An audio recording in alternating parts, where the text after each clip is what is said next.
Haleluya, haleluya. Shalom jemaat Tuhan yang saya kasihi di dalam nama Tuhan Yesus Kristus, dan saudara-saudara juga yang mendengar dan melihat melalui Facebook atau Instagram atau YouTube acara live streaming ini.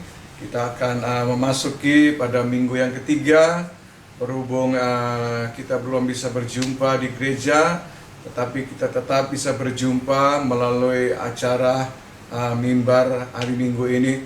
Dan kami bersyukur dan berterima kasih. Biarlah saudara juga boleh mempersiapkan diri, menenangkan, meninggalkan segala kesibukan, tidak berbicara dengan siapa-siapa. Kita akan mengikuti ibadah kita pada sore hari ini, ya jam 5 kita akan beribadah. Oleh sebab itu, mari Bapak Ibu sekalian, kita akan memulainya ini, kita akan berdoa kepada Tuhan kita Yesus Kristus. Mari kita berdoa bersama-sama. Bapa yang kami sembah, dalam nama Tuhan Yesus Kristus kami bersyukur dan berterima kasih kalau pada sore hari ini kami berjumpa lagi melalui live streaming ini Tuhan, dengan jemaat, dengan teman-teman, dengan pemirsa, atau dengan siapa saja yang membukakan YouTube mereka atau IG, ya, Instagram Tuhan, dan juga Tuhan Facebook.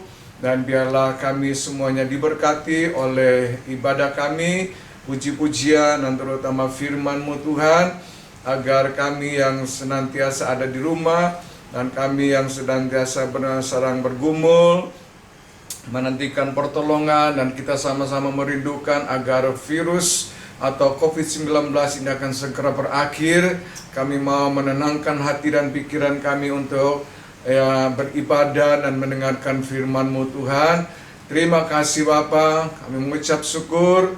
Oleh sebab itu urapilah hamba-Mu yang akan menyampaikan puji-pujian dan firman, dan urapi jemaat semua yang mendengarkan pujian dan firman Tuhan, sehingga semua kami diberkati, boleh mendapat kekuatan dari ibadah kami pada sore hari ini. Segala kepujian, hormat dan kemuliaan bagi-Mu, di dalam nama Tuhan Yesus Kristus semua berkata sama-sama, amin. Haleluya, haleluya. Ada sebuah pujian yang saya ingin mengawali kita, dan kita, kalau saudara bisa, lagu ini bisa kita bersama-sama menyanyikan. Yang saya kasih judul lagu ini, Bapa di dalam surga. Bapa di dalam surga, begitu besar kasih-Mu, Kau korbankan anakmu untuk menebus aku. Sungguh nyata kasih-Mu bagiku. Sekali lagi, Bapa di dalam surga, Bapa di dalam surga, begitu besar kasih-Mu, begitu besar kasih-Mu, Kau korbankan anakmu, Kau korbankan anakmu untuk menebus aku. Sungguh nyata kasih-Mu bagiku. Besarlah cinta-Mu, besarlah kasih-Mu, besarlah mampu-Mu, besarlah kuasa-Mu di dalam aku, nyata kemuliaan-Mu. Kita ulang sekali lagi sama-sama. Bapa di dalam surga, Bapa di dalam surga, begitu besar kasih-Mu, Kau korbankan anakmu untuk menebus aku. Sungguh nyata kasih-Mu bagiku. Besarlah cinta-Mu, besarlah cinta-Mu,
Ibu sekalian, lagu ini bercerita tentang kasih Yesus, cinta Yesus yang begitu luar biasa, yang tidak bisa diukur betapa tingginya, betapa lebar dan berdalamnya.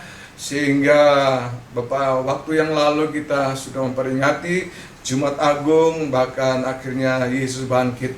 Dan kita kembali lagi berjumpa melalui penampakan Yesus, karena masih ada 40 hari setelah Yesus bangkit, dia menampakkan diri kepada murid-murid. Dan saya melihat bahwa dalam penampakan kepada murid-murid ini ada beberapa pengertian atau kebenaran yang perlu menjadi pelajaran bagi kita.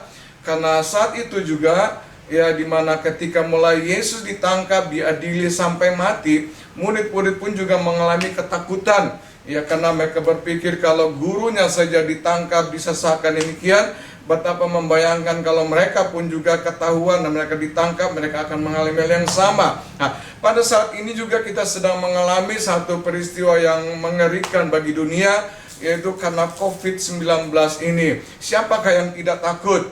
Ya, semua takut. Tidak ada satu negara pun juga yang tidak takut. Tidak ada satu manusia pun tidak takut. Bahkan tidak ada satu pendeta pun juga yang tidak takut. Makanya kita semuanya berada di rumah hari-hari ini. Nah, oleh sebab itu, mari Bapak Ibu, ya, supaya jangan kita terus larut di dalam ketakutan yang menakutkan ini, tapi mari kita mempelajari firman Tuhan. Karena dari firman Tuhan ini, ya, kita belajar bagaimana murid-murid juga mengalami ketakutan, dan akhirnya Yesus menampakkan diri dan memberikan nasihat-nasihat bagi muridnya. Dan setelah mereka menemukan, berjumpa dengan Yesus, mendengarkan firman Allah, murid-muridnya kembali kepada Yesus, pada rancangannya, mereka bersuka cita. Nah, oleh sebab itu mari kita kembali yang bagian kedua, yaitu bagaimana penampakan Yesus kepada kedua murid yang menuju ke Emmaus. Kita akan lihat di dalam Lukas 24 ayat yang ke-13 sampai ayat yang ke-35. Ya, saya baca secara cepat aja. Dikatakan bahwa pada hari itu dikatakan dua orang murid-muridnya Yesus pergi ke sebuah kampung bernama Emmaus yang terletak kira-kira 7 mil jauhnya dari Yerusalem, dan mereka bercakap-cakap tentang segala yang terjadi. Ayat yang kelima, ketika mereka sedang bercakap-cakap bertukar pikiran, datanglah Yesus dan berdiri dekat mereka, lalu berjalan bersama-sama dengan mereka. 16, tetapi ada sesuatu yang menghalangi mata mereka sehingga mereka tidak dapat mengenal dia. Yesus berkata kepada mereka, apakah yang kamu percakapkan sementara kamu berjalan? Maka berhentilah, ya, mereka dengan muka muram. Ya, seorang dari mereka namanya Kleopas menjawab, adakah engkau satu-satunya orang asing di Yerusalem yang tidak tahu apa yang sedang terjadi di situ pada hari yang belakangan ini? Katanya kepada mereka, apakah itu?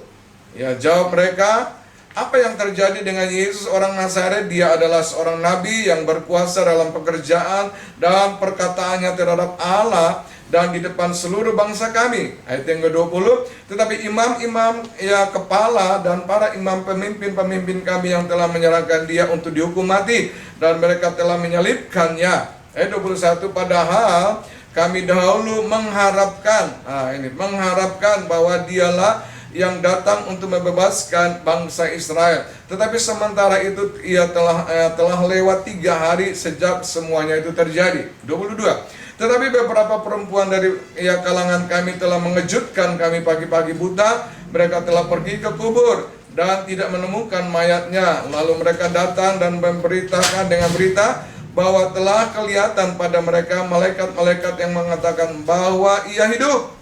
Dan beberapa teman kami telah pergi ke kubur dan mendapati bahwa memang benar dikatakan perempuan-perempuan itu, tetapi dia tidak mereka lihat. 25, lalu ia berkata kepada mereka, hai kamu orang bodoh, kamu orang bodoh. Yang kedua, betapa lambannya hatimu sehingga kamu tidak percaya segala sesuatu yang telah dikatakan Nabi. Bukankah Mesias harus menderita semuanya itu, masuk ke dalam kemuliaannya? Lalu ia menjelaskan kepada mereka apa yang tertulis. Ia menjelaskan pada mereka apa yang tertulis di dalam seluruh kitab suci, mulai dari kitab-kitab Musa dan segala kitab-kitab Nabi. 28, Mereka mendekati kampung dan mereka tuju, lalu ia berbuat seolah-olah hendak meneruskan perjalanannya. Tetapi mereka sangat mendesaknya, katanya, tinggallah bersama-sama dengan kami, sebab hari telah menjelang malam dan matahari hampir terbenam. Lalu masuklah ia untuk tinggal bersama-sama dengan mereka. Waktu ia duduk dan makan dengan mereka, ia mengambil roti, mengucap berkat, lalu memecah-mecahkan dan memberikan kepada mereka. Ketika itu terbukalah mata mereka dan mereka pun mengenal dia, tetapi ia lenyap dari tengah-tengah mereka. Kata mereka seorang kepada yang lain, bukankah hati kita berkobar-kobar ketika ia berbicara dengan kita di tengah jalan dan ketika ia menerangkan kitab suci kepada kita? 3:3. Lalu bangunlah mereka dan terus kembali ke Yerusalem. Di situ mereka mendapati ke-11 murid itu, mereka sedang berkumpul bersama-sama teman-teman mereka. Kata mereka, sesungguhnya Tuhan telah bangkit dan telah menampakkan dirinya kepada Simon. Lalu kedua orang itu pun menceritakan apa yang terjadi di tengah jalan dan bagaimana mereka mengenal dia pada waktu ia memecah-mecah roti. Ya, berbahagia kita Bapak Ibu sekalian, kita yang mendengar, membaca dan merenungkan dan melakukan firman Tuhan. Saya mengambil ada 3 hal yang baik yang menjadi pelajaran buat saudara dan saya. Ya, apa maksud dan tujuan Yesus menampakkan diri kepada murid-murid? Yang pertama, supaya hidup dari percaya. Sama-sama katakan, supaya hidup dari percaya. Ya, bukan dari melihat baru percaya, tetapi percayalah. Ya, ayat yang ke-25, lalu Yesus berkata kepada mereka, hai kamu orang bodoh, ya, betapa lambannya hatimu sehingga kamu tidak percaya segala sesuatu yang telah dikatakan para nabi. Nah, kita melihat betapa bodohnya. Bodoh artinya orang yang tidak mau belajar dan tidak mau diajar. Ya, kalau dia mau belajar dan mau diajar, maka dia pasti menjadi orang yang pintar, orang yang berhikmat, orang yang wise, ya, orang yang bisa mengerti, menanggap, ya, firman Tuhan. Lamban artinya itu orang yang tidak cekatan, ya, tidak tangkas, ya, lambat untuk percaya. Ya, Bapak Ibu sekalian, memang secara logika yang nyata, ya, dikatakan, ya, kematian adalah sesuatu yang bisa dipercayai, siapa juga bisa dipercayai. Ya, tetapi ya, kebangkitan sulit bagi akal sehat manusia bisa mempercayai. Kalau misalnya ada seseorang berkata, aduh, sahabat kita telah mati. Oh ya, yang ditanya, oh ya, sakit apa? Biasa ditanya, umurnya berapa? Oh, SYI, sudah waktunya memang dia harus dipanggil Tuhan. Ya, sepertinya sesuatu yang wajar dan lumrah. Tetapi kalau ada tiba-tiba ada teman kita yang meninggal dan kita berkata, teman kita bangkit. Kamu yang benar aja deh, kamu ini ngawur aja orang mati bangkit. Enggak, gua nggak percaya. Ya, sesuatu yang mustahil, saudaraku. Karena memang demikian Bapak Ibu. Ya, begitu juga dengan murid-murid ayat ke-22 ke-24. Walaupun mereka tidak diberitahukan, walaupun mereka sudah diberitahukan wanita-wanita bahwa Yesus sudah bangkit, tetapi bapak-bapaknya tetap tidak percaya. Wow. Kita melihat bahwa kebodohannya apa Bapak Ibu sekalian? Kebodohannya itu karena mereka dikatakan tidak merenungkan, ya, tidak sungguh-sungguh atau mendengar apa yang dibicarakan Yesus dalam perjalanan dia dari Galilea hendak pergi ke Getsemani. Yesus berkata bahwa anak manusia akan ditangkap, disesatkan, dipenjarakan, diadili, dan akhirnya akan mati, tapi pada hari ketiga dia akan bangkit. Akibat daripada mereka tidak merenungkan baik-baik menyebabkan mereka tidak percaya. Nah, kita juga melihat di dalam Yohanes 20 ayat ke-27, Yesus juga pernah berjumpa dengan Thomas di atas loteng itu, dan ketika berjumpa Yesus berkata, hai Thomas, silakan engkau mencucukkan jariku ke lambung dan ke tanganku. Ya, dan ayat ke-9 Yesus berkata, berbahagia mereka yang tidak melihat namun percaya. Ya, contoh yang lain juga kita melihat bahwa di dalam Lukas 1 ayat 18 sampai 20, di mana seorang Nabi Zakaria saat itu sedang bertugas di Bait Allah. Dan ketika sedang membersihkan Bait Allah, tiba-tiba datanglah malaikat Gibrail dan memberitahukan Zakaria, bahwa engkau akan mempunyai anak. Ya, ketika itu Zakaria mendengar, Zakaria tertawa, artinya Zakaria nggak percaya, bagaimana mungkin saya bisa punya anak. Dan akibat apa yang terjadi, Saat itu juga sampai istrinya mengandung 9 bulan, Sakaria bisu. Wow, hati-hati Bapak Ibu. Ya, kalau kita yang sudah mengakui Yesus sebagai Tuhan dan Juru Selamat, ya kita harus percaya. Bagaimana kita harus percaya dengan mantap? Bapak Ibu, kita harus merenungkan firman Tuhan. Kita harus mengerti firman Tuhan.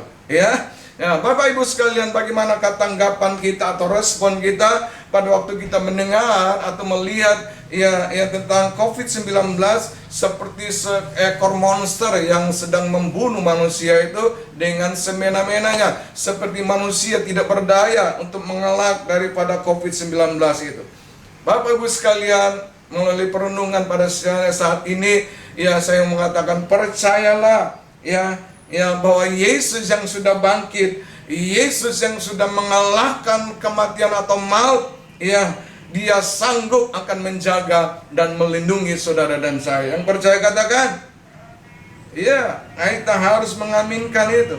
Bapak Ibu sekalian, contoh yang positif kita melihat bahwa Abraham, ya dikatakan ketika dia masih di Ur Kasdim, Yesus berkata, Abraham keluarlah dari Ur Kasdim, pergilah ke tanah perjanjian, itu kan tanah Kanaan yang penuh dengan susu dan madu. Dan Alkitab berkata Abraham tidak bertandang aling-aling, tidak cari konfirmasi ini suara Tuhan atau suara hantu, langsung dia bergegas mempersiapkan diri, langsung berangkat juga saat itu, dan dia tidak tahu di mana itu tanah Kanaan. Tetapi oleh karena percaya ya Abraham kepada firman Tuhan, sehingga walaupun dia berjalan berbulan-bulan, dia mengalami banyak tantangan, tetapi karena percayanya Abraham itu, akhirnya sampailah dia juga ke tanah perjanjian yang dijanjikan Tuhan itu. Nah, kita melihat contoh yang lain lagi, yaitu ketika Tuhan menjanjikan keturunan pada Abraham dan Sarah. Dalam Roma 4 ayat 18 saya baca, dikatakan Abraham percaya ya firman Tuhan walaupun tidak ada dasar untuk berharap. Wow. Ya, dan ayat 19, ya kenapa? Karena usianya dia itu sudah 100 tahun. Dan Sarah dikatakan sudah rahimnya itu sudah tertutup.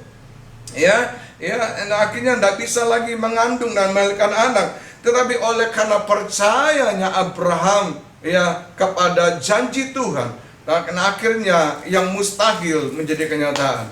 Tahun berikutnya Sarah mengandung dan melahirkan seorang anak. Nah, kita melihat bahwa secara kasat mata COVID-19 ini seperti malaikat pencabut nyawa yang membuat seluruh dunia mengalami ketakutan. Ada teman saya Bapak Ibu, ya saking ketakutannya dia sampai sejak dari awal sampai dengan hari ini, ya pintu rumah, jendela semua rumahnya itu dia tidak pernah dibukakan. Ya ketika ditanya kenapa, dia bilang saya takut virusnya masuk. Ya kenapa? Dikatakan kayak saya takut mungkin orang bisa ya iseng buang ludah dan sebagainya, virus bisa masuk. Dan lebih luar biasa lagi sudah di dalam rumah, ya itu dalam keluarga suami istri anak-anak, piring sendok makan gelas itu sendiri-sendiri. Wow, saking apa? Saking ketakutannya. Nah, Bapak Ibu sekalian, saya coba melihat dalam firman Tuhan, kata percaya itu dalam Alkitab itu ditulis dari Kejadian. Dari Kejadian sudah menulis percaya sampai ya kitab apa? Sampai kitab Wahyu. Ya, jadi kita lihat bahwa ternyata Tuhan itu sudah mengetahui bahwa kita ya gampang ketakutan, kita mudah ketakutan oleh karena melihat dan mendengar. Tetapi pada sore hari ini saya memberitahukan atau firman mengatakan ya percaya kepada Tuhan. Kalau kita lihat di dalam ya Ibrani 11 ayat pertama sampai yang ketiga, ini sudah ada lagu dalam album saya mau nyanyikan saja ya. Yang judulnya iman adalah dasar dari segala sesuatu. Iman adalah dasar dari segala sesuatu yang kita harapkan dan bukti dari segala sesuatu yang tidak kita lihat. Karena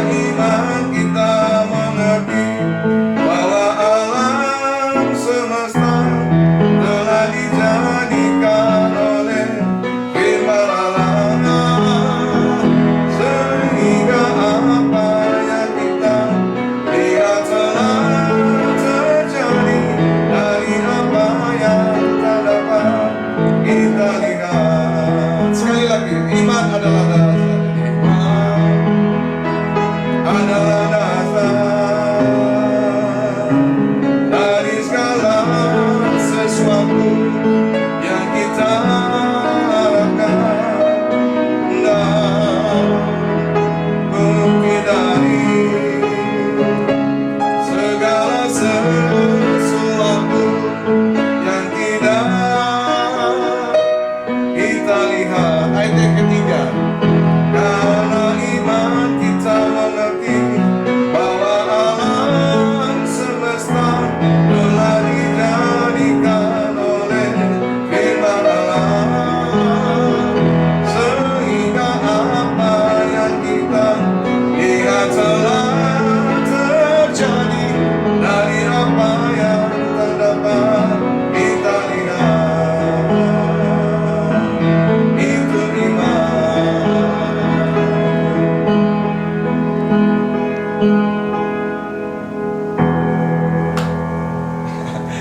Ya, satu kali Bapak Ibu ketika saya masih WL dulu, ya ada pembicara dari Amerika namanya wanita yang luar biasa, Marlene Hickey. Mungkin kita tahu semuanya, yaitu kita KKR di Tambak Sari Bapak Ibu.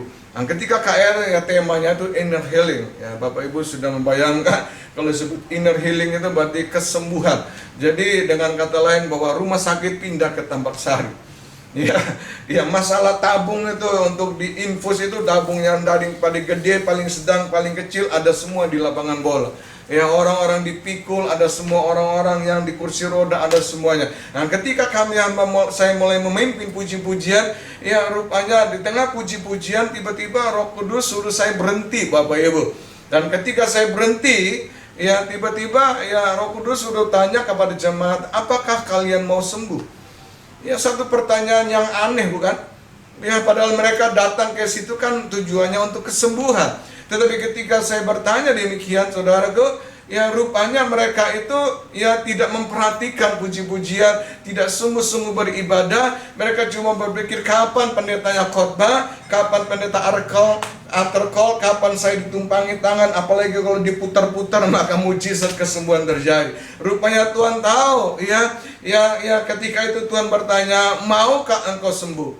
Ya, ketika mereka mengatakan mau, ya Tuhan berkata, saya berkata, percaya saja. Apa? Percaya saja, percaya saja, percaya saja. Maka mujizat itu akan terjadi. Dan kemudian lagu-lagunya saya rubah, saudaraku, lagu-lagu Pentakosta zaman dulu. Ya, dan kemudian saya mulai mengajak mereka menyanyikan lagu itu. Lagunya sini. Percaya saja, percaya saja, percaya yang kita sembuh. Percaya saja, percaya saja, percaya yang kita sembuh. Oleh percaya saja, percaya saja, percaya yang kita sembuh. Percaya saja, percaya saja, percaya yang kita sembuh. Selanjutnya lagu bilurnya ada kuasa. Dan ketika kita mulai menyanyikan demikian Bapak Ibu, saya menyaksikan dengan mata kepala tiba-tiba yang dipikul 4 orang itu tidur, tiba-tiba dia bangun duduk dan berlari lagi, berjoget-joget. Mereka memakai selang itu, mereka cabut sendiri selang, mereka keluar dari kursi roda dan menari-nari Bapak Ibu. Oh, ketika pujiannya sudah hampir 1 jam seperempat, ketika saya mau berhenti, Marlene Hickey mengatakan, go ahead, jalan terus. Nah, akhirnya saya nyanyi terus.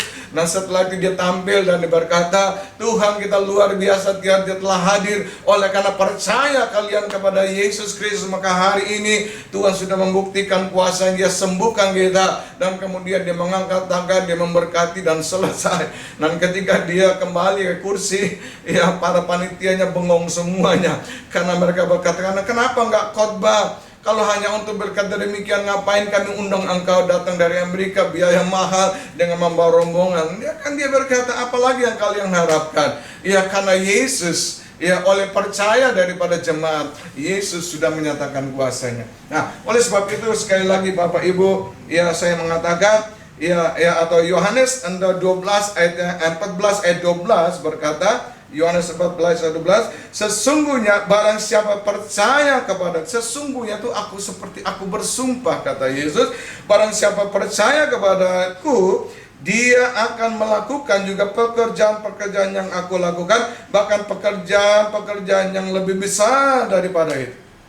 Nah, kalau saudara percaya ya bahwa Yesus sudah bangkit ya dari maut, ya Yesus sudah terkalahkan maut, mari kita katakan bersama-sama, ikuti perkataan saya. Katakan, di dalam nama Yesus segala roh ketakutan aku perintahkan, aku pergi dari pikiran. Ya, karena aku percaya nama Yesus nama yang berkuasa. Ucapkan sekali lagi, di dalam nama Yesus segala roh ketakutan aku perintahkan kau pergi dari pikiranku. Karena aku percaya nama Yesus, nama yang berkuasa. Haleluya. Beri tepuk tangan bagi Tuhan kita Yesus Kristus. Yang kedua, kita melihat apa maksud dan tujuan ya daripada Yesus menempatkan diri kepada murid-murid. Yang kedua, supaya mereka tidak hidup dalam kekecewaan. Ya, ayat yang ke-21 dikatakan, padahal kami dahulu mengharapkan, garis bawahi mengharapkan, bahwa dialah yang akan datang untuk membebaskan bangsa Israel. Ya, tetapi kita melihat ketika terjadi, maka akibat kekecewaan itu, maka kedua murid ini pulang ke kampungnya, balik kucing, saudara, ke Emmaus. Ya, kita melihat bahwa contoh kita sehari-hari, mungkin kita mengharapkan bisnis kita berhasil, tetapi belum ada tanda-tandanya, apa akibatnya? Kita kecewa. Dan bibir kita seperti trompet nyomel terus, ya. Mungkin kita mengharapkan anak-anak kita berhasil di dalam studi, tetapi gagal. Akibatnya apa? Kita kecewa dan mulai nyomel kepada anak kita, mulai marah, bentak-bentak dia. Ya, contoh lain, kita mengharapkan anak-anak kita mempunyai jodoh yang sesuai dengan keinginan kita, tapi ternyata tidak. Ya, akibatnya kita kecewa dan mulai ribut dengan anak, mulai marah-marah dia, akhirnya berkelahi. Ya, contoh yang lain lagi, kita mengharapkan seseorang menolong kita, ya ternyata tidak, bahkan dia pergi meninggalkan kita. Akibatnya kita menjadi kecewa dan bibir kita mulai seperti trompet. Ya, dasar orang ini, ya guys, saya pernah nolong dia, sekarang saya susah, dia nolong saya. Saya dekat dia menjadi sahabat api, teganya ketika saya susah dia. Ada banyak hal-hal, perkataan-perkataan yang kita ucapkan. Bapak Ibu sekalian, coba mari kita melihat tentang Yesus. Mestinya Yesus yang paling kecewa dari saudara dan saya. Yang pertama, bayangin ya 3 tahun ya murid-muridnya makan minum bersama Yesus. Bayangin Yudas itu menjual Yesus dengan 30 keping perak. Oh, yang kedua kita melihat bahwa Petrus menyangkal Yesus, bahkan dia katakan, sumpah aku tidak mengenal Yesus. Ya, bahkan yang ketiga yang ketiga dia katakan, di mana murid-murid semuanya, bukan 1-2 orang, pergi lari meninggalkan Yesus, membiarkan Yesus ditangkap dan dianiaya. Tidak ada seorang pun yang membela dia. Dan yang paling tragis Bapak Ibu, yaitu ketika Yesus disalib dan gantung di antara langit dan bumi, ya sampai dia berteriak meraung, Eli Eli lama sabachthani, artinya, Tuhan Bapa, mengapa engkau meninggalkan aku? Atau dengan kata lain, Yesus mengatakan, Tuhan, apalagi salah saya, apalagi dosa saya sudah melakukan semua, saya sudah taat, saya sudah melakukan segala yang kau perintahkan, tetapi kenapa engkau, ketika aku berteriak kepada engkau, ketika aku digantung, aku dipermalukan, ditelanjangi, engkau membiarkan, bahkan engkau pergi membalikan aku. Apa dosa saya, Bapa? Tetapi puji Tuhan, Yesus tidak berhenti sampai di situ, tetapi dia berkata, ke dalam tanganmu aku serahkan nyawaku. Artinya Yesus berkata, hari ini aku tidak mengerti, kenapa engkau meninggalkan aku, padahal aku sudah melakukan semuanya. Hari ini aku tidak mengerti kenapa engkau membiarkan aku dipermalukan, ditelanjangi, di depan orang-orang imam-imam. Tetapi aku percaya bahwa rancanganmu yang terbaik, segala pekerjaanmu yang terbaik, sebab itu aku serahkan hidupku ke dalam tangan. Oh Bapak Ibu, kekecewaan ini bahasa aslinya itu skandalizo. Skandalizo artinya orang tersandung, orang yang terjatuh, karena dihianati, karena disesatkan, karena dilanggar haknya. Kekecewaan punya saudara kandung yang namanya apa? Penolakan. Sekali lagi, ya, kekecewaan punya saudara kandung namanya penolakan. Ya, kalau kita lihat di dalam Matius 11 ayat 2 sampai ke 6, di mana Yohanes Pembaptis, Bapak Ibu, ketika dia dalam penjara, saya pakai dalam bahasa sehari-hari, ya, ketika ribut di luar, ya, mungkin orang teriak, aku sembuh, aku melihat, aku mendengar, aku bisa berbicara, aku bisa berjalan, wah, segala macam mujizat terjadi. Akhirnya Yohanes memerintahkan, bujangnya tanya kepada Yesus, apakah aku harus menunggu lagi juru selamat? Artinya orang yang melepaskan aku dari penjara. Beritahukan Yesus, aku di penjara bukan karena aku berdosa, aku di penjara bukan karena aku mencuri, membunuh, dan lain sebagainya. Aku di penjara karena Injil. Ya, seharusnya engkau harus melepaskan saya. Itu orang-orang kafir, orang yang tidak mengenal engkau. Kenapa engkau bisa menolong mereka? Nah, rupanya ketika bujang itu menyampaikan kepada Yesus, Yesus tahu dibalik daripada pertanyaan itu tidak tendang aling-aling. Yesus katakan, kembali beritahukan kepada Tuhanmu, berbahagia engkau yang melihat dan mendengar, di mana orang buta melihat, orang tuli mendengar, orang bisu berbicara, orang lumpuh berjalan, segala penyakit disembuhkan. Yesus berkata, berbahagialah, beruntung, mujurlah engkau yang tidak melihat namun percaya. Atau dengan kata lain, berbahagialah engkau yang tidak kecewa dan menolak aku.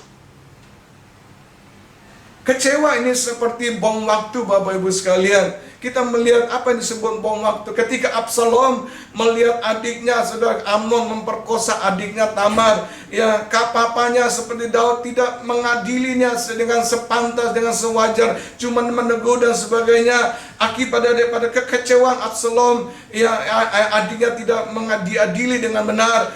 Dia akhirnya membunuh adiknya sendiri. Saudara bisa bayangkan, orang kekecewaan seperti bom waktu.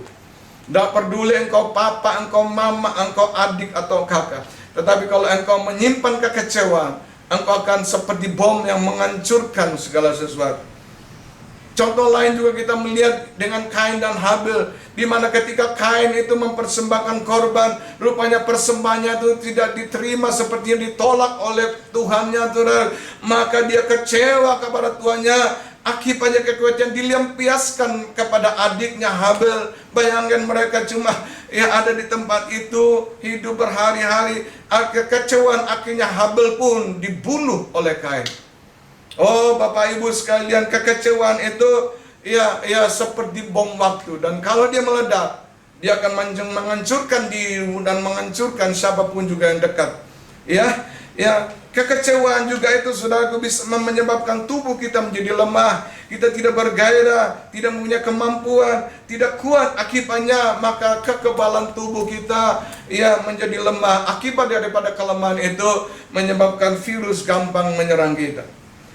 Atau sebaliknya, hal yang sama dapat menghancurkan hidup seseorang itu bukan karena kelemahan, justru karena kalau kita kemarahan, kalau kita merasa angkuh, kalau kita merasa dendam dan sombong, Bapak Ibu, itu menyebabkan tubuh kita juga menjadi lemah dan gampang terserang oleh penyakit. Oleh sebab itu, Bapak Ibu, saya senang istri saya selalu berkata, kalau engkau dilempar tai kuda, jangan marah bahwa sebentar lagi kudanya akan datang. Kalau engkau sedang dijelek-jelekan orang, engkau sedang ngata-ngatain, difitnah orang, itu tandanya berkat Tuhan pasti akan datang. Karena apa? Karena Yeremia 29 ayat 11 berkata apa? Rancanganmu bagiku Tuhan bukan kecelakaan. Rancanganmu bagiku Tuhan damai sejahtera. Rancanganmu bagiku hari depan penuh harapan. Rancanganmu indah bagiku. Rancanganmu indah bagiku.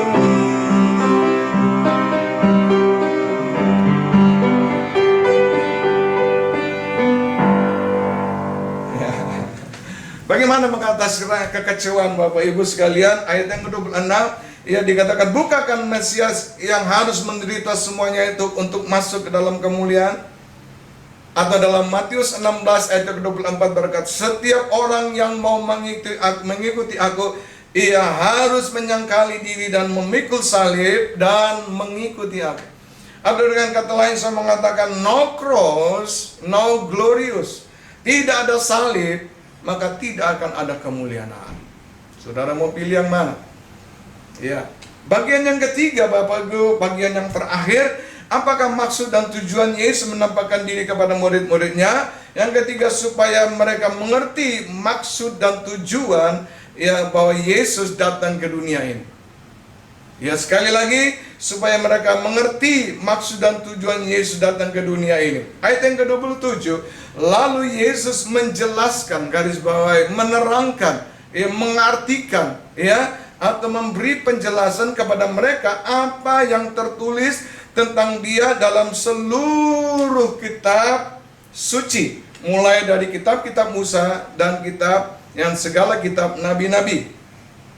Ketidakpercayaan dan kekecewaan Bapak Ibu sekalian itu disebabkan oleh karena tidak mengerti maksud daripada tujuan Yesus datang ke dunia.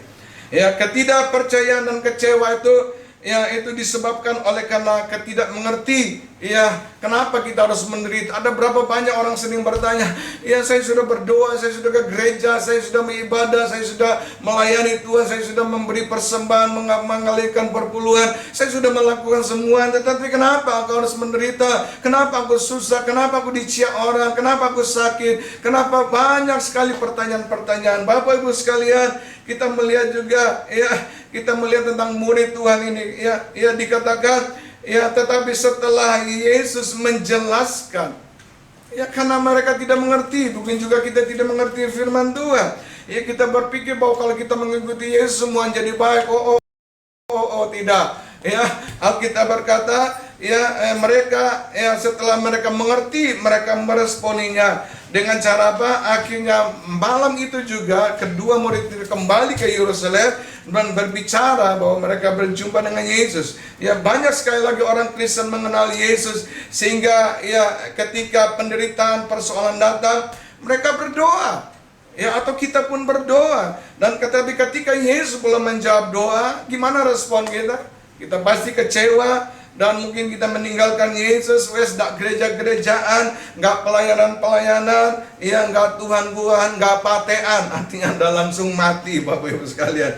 Ya, sebagai ayat yang terakhir, apa kata Paulus? Ya, sebelum kita akan berdoa dan berdoa syafaat, apa kata Paulus dalam Filipi 3 ayat yang ke-10?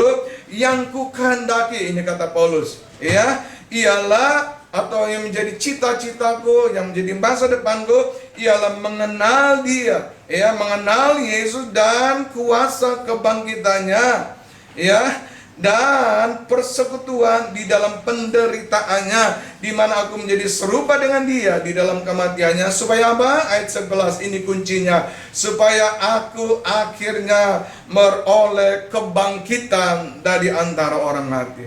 Pertanyaan saya, saudara mau mati untuk selamanya atau mati tapi pada hari yang ada sangkakala berbunyi kita akan bangkit? Kalau saudara berkata saya mau bangkit, saya mau hidup bersama Yesus, ya jangan lari daripada persoalan, jangan lari daripada masalah, jangan lari daripada penderitaan, tetapi kita lari kepada Tuhan, kita percaya kepada Tuhan, kita harus mencintai Dia lebih daripada sebelumnya, kita harus mencintai Yesus lebih daripada kita mencintai segala milik kita, bahkan yang pernah hilang daripada kita. Seperti dalam pujian ini, ya, cinta kuat seperti malam.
Haleluya. Mari kita tundukkan kepala Bapak sekalian, kita akan berdoa. Bapa Tuhan yang kami sembah dalam nama Tuhan kami Yesus, kami bersyukur dan berterima kasih kalau pada sore hari ini kami sudah boleh mendengarkan firman-Mu dan Engkau mengajarkan kepada murid-murid dan Engkau juga mengajarkan kepada kami. Yang pertama, biarlah kami supaya hidup oleh percaya bukan karena melihat. Ya, yang kedua Engkau mengajarkan kepada kami supaya kami tidak hidup di dalam kekecewaan, tetapi kami boleh mengerti firman Tuhan. Apabila persoalan menimpa, kami tetap percaya kepada Engkau. Dan yang ketiga, Engkau mengajarkan pula kepada kami supaya kami mengerti apa maksud dan tujuan daripada kedatangan-Mu Yesus yang kedua kalinya. Bapa, kami bersyukur dan berterima kasih kalau pada sore hari ini kami mengucap syukur, hamba akan selesai berhenti berbicara, biar Engkau akan meneruskan firman-Mu kepada jemaat-Mu, sehingga akhirnya jemaat pun pula Tuhan boleh bersuka cita kembali, walaupun kami masih berada di rumah, walaupun kami tidak bekerja, kami percaya Engkau sanggup mengirimkan burung gagak bagi kami, sehingga kami senantiasa boleh kecukupi makan dan minum kami, dan keluarga kami boleh tetap terpelihara. Terpujilah Engkau Tuhan kami Yesus Kristus, kami bersyukur di dalam nama Yesus Kristus. Haleluya, haleluya. Amin. Bapak Ibu sekalian, bahwa ibadah kita atau firman Tuhan kita baru mendengarkannya, dan Bapak Ibu kalau punya beban, persoalan, masalah bisa mengirimkannya melalui Facebook atau melalui YouTube atau IG bagi kami, biar kami, karena setiap hari kami ada menara doa di rumah kami untuk terus berdoa bagi Bapak Ibu sekalian. Yang kedua, saya juga ingin berdoa agar Bapak Ibu yang di jamaah atau kita beribadah, kita akan memberikan persembahan bagi pekerjaan Tuhan, dan biarlah hamba berdoa agar persembahan-persembahan ini boleh menjadi berkat, dan aku berdoa agar belalang pelahap pengiring pelompat mencuri menggorogoti disingkirkan, dan Tuhan pasti mengembalikan berlipat-lipat kali ganda. Dan kemudian kita akan berdoa syafaat dan menutup ibadah kita pada sore hari.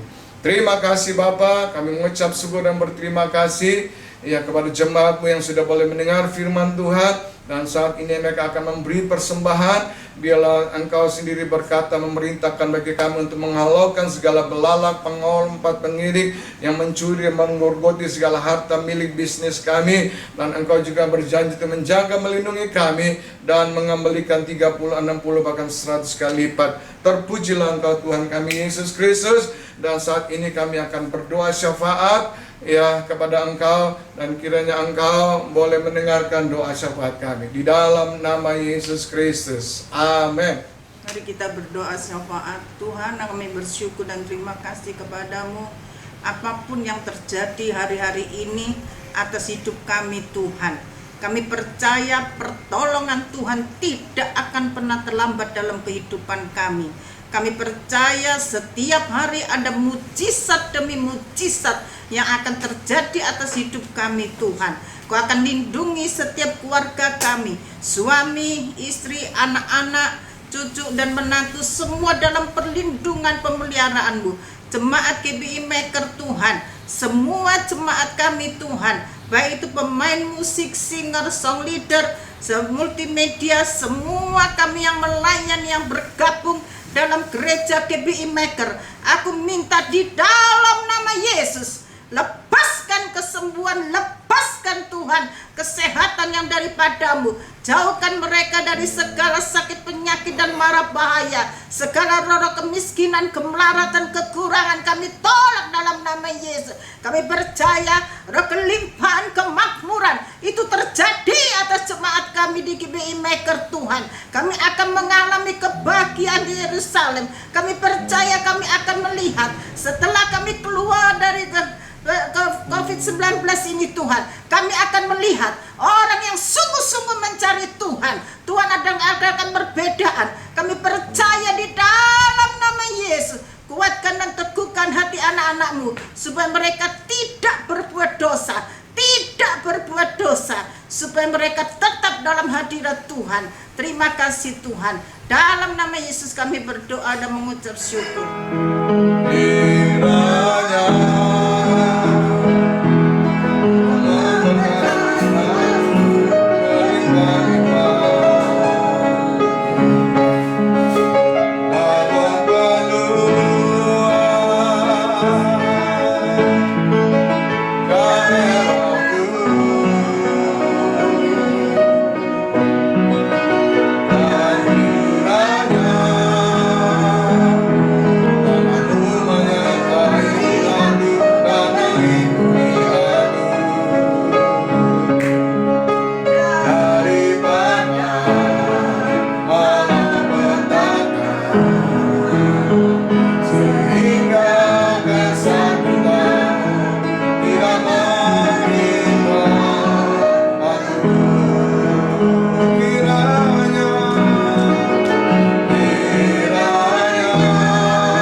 Yabes ini terjadilah atas saudara dan saya. Oleh sebab itu aku mengangkat tangan melepaskan berkat, maka terjadilah apa yang kau ucapkan dengan katakan. Tuhan akan memberkati engkau dengan berlimpah-limpah dan memperluas segala pekerjaan usahamu, akan memberkati engkau terus, dan tanganmu ya Tuhan yang berkuasa menjaga, melindungi, memelihara keluar masukmu, sehingga malapetaka tidak akan menimpa, penyakit COVID-19 tidak akan menimpa engkau. Kami percayakan, kami bersyukur pada sore hari ini. Biarlah kita yang percaya, terimalah berkat rahmat anugerah daripada Tuhan Yesus Kristus, persekutuan kita dengan Roh Kudus, dan Yesus dengan penyertaan dengan Roh Kudus menyertai kita sekarang dan sampai Maranatha. Di dalam nama Yesus, semua yang percaya diberkati Tuhan, katakan amin. Haleluya, shalom. Sampai kita jumpa lagi pada minggu yang akan datang melalui live streaming. Tuhan Yesus memberkati kita semuanya. Amin. Shalom.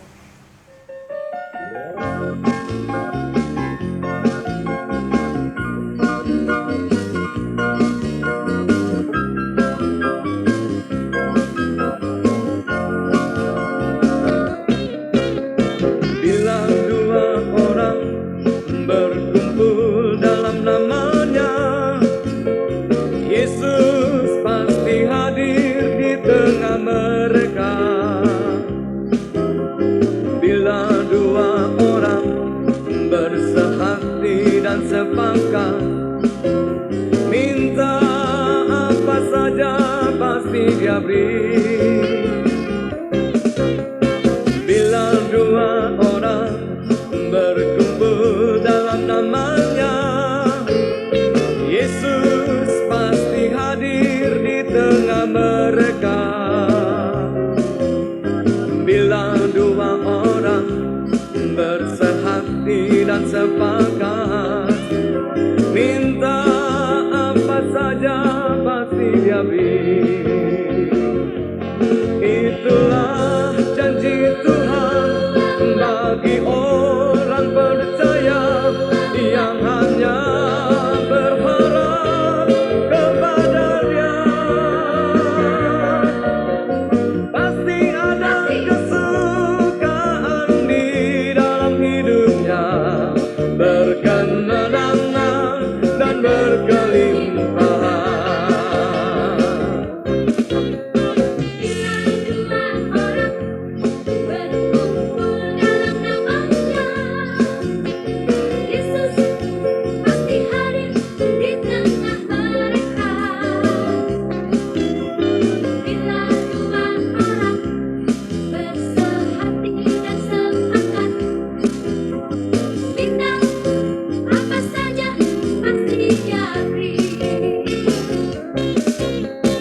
Bila dua orang berkumpul dalam namanya, Yesus pasti hadir di tengah mereka. Bila dua orang bersehati dan sepakat, minta apa saja pasti Dia beri. Itulah janji Tuhan bagi orang percaya yang hanya berharap kepada Dia. Pasti ada kesukaan di dalam hidupnya, berkemenangan dan berkelimpahan.